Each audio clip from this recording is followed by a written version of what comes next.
देश में लोकसभा चुनाव की डंका बज रहा है। नरेंद्र मोदी, राहुल गांधी, प्रियंका गांधी सबके बीच में वाक युद्ध जोरों पे चल रहा है। लेकिन आज हम इस लोकसभा चुनाव की बात नहीं करेंगे। आज हम बात करेंगे देश के पहले लोकसभा चुनाव की। पहली बार जब भारत के लोगों को मताधिकार मिला था, पहली बार जब भारत में चुनाव हुए थे और पहली बार जब पूरी दुनिया की नजर थी कि क्या भारत में लोकतंत्र सफल होगा या नहीं। भारत के लोकतंत्र को लेकर पूरी दुनिया में नहीं, भारत में भी शंकाएं जग जाहिर थी। थोड़े किस्से आपको बता देते हैं।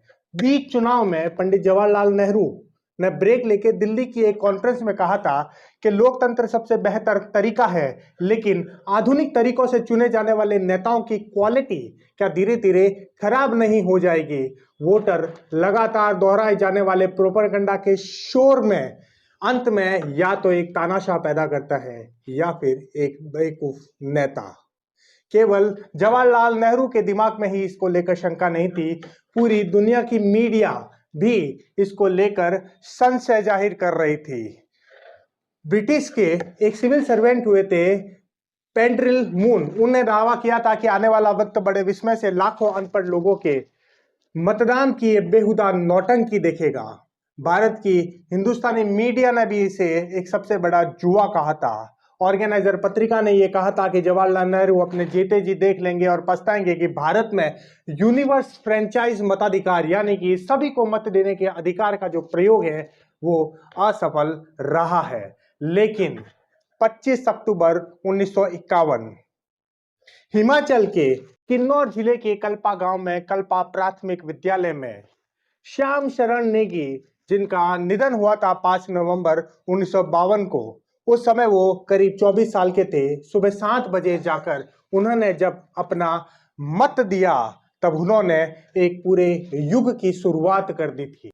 वो भारत के पहले मतदाता थे जिन्होंने पहली बार भारत में मत का प्रयोग किया था।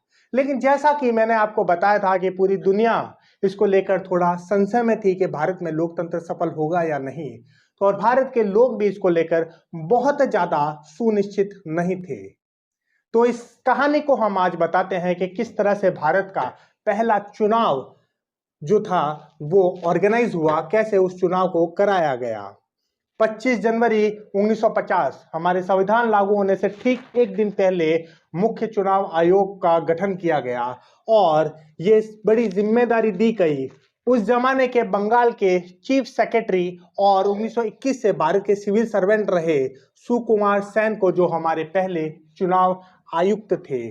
उनको ये जिम्मेदारी दी गई कि भारत के अंदर पहला लोकसभा चुनाव कराना है। उस जमाने में लोकतंत्र अमीर देशों का एक शौक हुआ करता था। वहां पर भी केवल अमीर लोगों को ही वोट देने का अधिकार होता था, महिलाओं को वोट देने का अधिकार नहीं होता था। लेकिन जवाहरलाल नेहरू और भारत की पहली गवर्नमेंट ने एक कदम आगे बढ़ाते हुए सभी को 21 वर्ष से अधिक की आयु के सभी लोगों को मत देने के अधिकार देने का निर्णय दिया गया, जिसमें से करीब करीब 85% लोग निरक्षर थे, अनपढ़ थे। ये एक बहुत बड़ा चैलेंज था। तो इसकी शुरुआत में सबसे पहले 16,500 लोगों को एक ड्यूटी दी गई। उन्होंने घर घर जाकर वोटर लिस्ट बनाई, सबके नाम जोड़े। उस जमाने में महिलाएं घूंघट में रहती थी और उनका अगर नाम पूछे तो वो अपनी पति या पिता का नाम बता देती थी। ऐसे में 28 लाख महिलाओं का वोटर लिस्ट से मजबूरन नाम भी काटा गया। करीब 3 लाख लोगों को स्पेशल ट्रेनिंग दी गई वोट देने के लिए, जिसमें से 56,000 प्रोसीडिंग ऑफिसर थे, 2,28,000 उनके सहायक और 2,24,000 पुलिस कर्मियों की इसमें ड्यूटी लगाई गई। मतदान पत्र के द्वारा मत पेटियों के अंदर रख के उसका चुनाव कराया गया था। तो उसके लिए करीब करीब 25,24,945 मत पेटियां खरीदी गई, जिसकी कीमत करीबन 4 से 5 रुपए के आसपास उस जमाने में आई थी, जिसको सप्लाई करने में मशहूर गोदरेज कंपनी ने अपना पूरा सहयोग दिया था। करीब 17 करोड़ मतदाताओं ने 499 लोकसभा सीट और करीब साथ साथ में 4000 विधानसभाओं की सीटों पर लोगों को चुनने के लिए मतदान दिया, जिसमें करीब 68 चरणों में मतदान हुआ और 60% लोगों ने अपने मत का प्रयोग किया। लोकसभा में केवल 1949 उम्मीदवार थे, क्योंकि 85% मतदाता निरक्षर थे, तो उनको चुनाव में ट्रेनिंग देने के लिए चुनाव से 1 महीने पहले एक डमी वोटिंग भी कराई गई। उनको मत डालने की शिक्षा देने के लिए एक कोई तरह की डॉक्यूमेंट्रीज बनाई गई और 3000 सिनेमाघरों में उन डॉक्यूमेंट्रीज को दिखाया गया ताकि लोगों को मत डालना सिखाया जा सके। उसके अलावा फर्जी वोटिंग ना हो तो वैज्ञानिकों ने एक विशेष प्रकार की स्याही बनाई, जिसको उंगली में लगाने के बाद 7 दिनों तक उस स्याही को मिटाया नहीं जा सकता था। करीब 10.5 लाख रुपए का खर्चा हमारे पहले चुनाव में आया था और राजस्थान के सुदूर रेगिस्तानी इलाकों में पोलिंग ऑफिसर्स को जाने के लिए ऊंटों का प्रयोग करना पड़ा। इसके अलावा मणिपुर में हमने देखा कि हाथियों पर सवार होके मतदान अधिकारी वहां पर पहुंचे और मतदान को पूर्ण करवाया। सभी पार्टियों ने जनसभाएं रखी, डोर टू डोर प्रचार किए, लेकिन एक विशेष प्रकार का प्रचार हुआ था CPI, communist party of India द्वारा। कम्युनिस्ट पार्टी ऑफ इंडिया एकमात्र ऐसी पार्टी थी जिसका प्रचार रेडियो पे हुआ था, लेकिन दोस्तों वो रेडियो स्टेशन इंडिया का नहीं था, वो रेडियो स्टेशन रशिया का था। रशिया के ताशकंद से रेडियो मॉस्को पे इंडिया में कम्युनिस्ट पार्टी का प्रचार किया गया कांग्रेस के खिलाफ।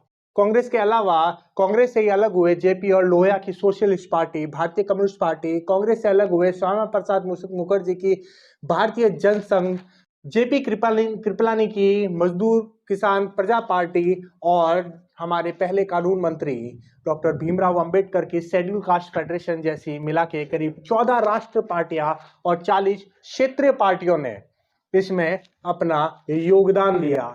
योगदान इसलिए कहूंगा कि उन सब के प्रचार की वजह से लोकतंत्र का उत्सव जैसा माहौल हो गया और लोगों में मतदान को लेकर बहुत जागृति हुई। उस वक्त चुनाव का रिजल्ट भले ही कोई भी आया हो, लेकिन सारी कैंडिडेट्स ने, इन सारी पार्टियों ने भारत के पहले चुनाव को सफल कराने में अपना बहुमूल्य योगदान दिया था।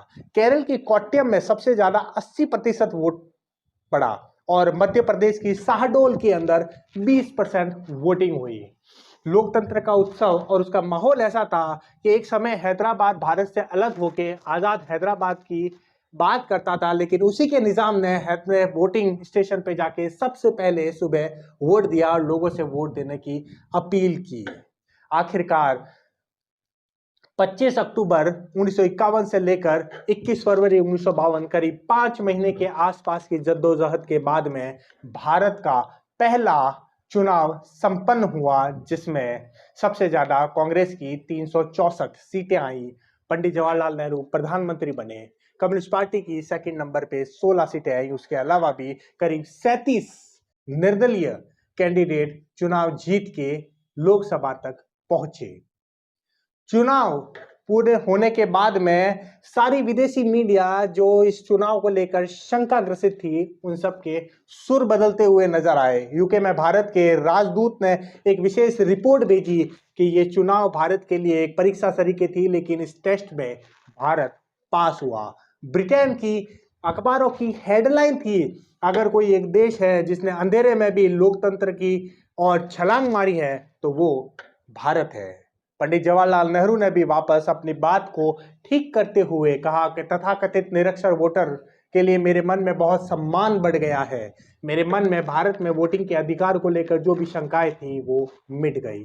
मलेशिया और इंडोनेशिया जैसे देश इस चुनाव से बहुत प्रभावित हुए और उन्होंने भी अपने देश में लोकतंत्र लाने के लिए प्रतिबद्धता दिखाई। सूडान के जो पहले इलेक्शन थे उसको भारत के ही मुख्य चुनाव आयुक्त सुकुमार सेन द्वारा आयोजित किया गया और उसको पूर्ण करवाया गया। तुर्की के एक अखबार की रिपोर्ट आपको बताते हैं, हो सकता है भारत एक तानाशाही सत्ता का राष्ट्र चुनता, लेकिन 17 करोड़ भारतीयों के सामने 2 रास्ते थे।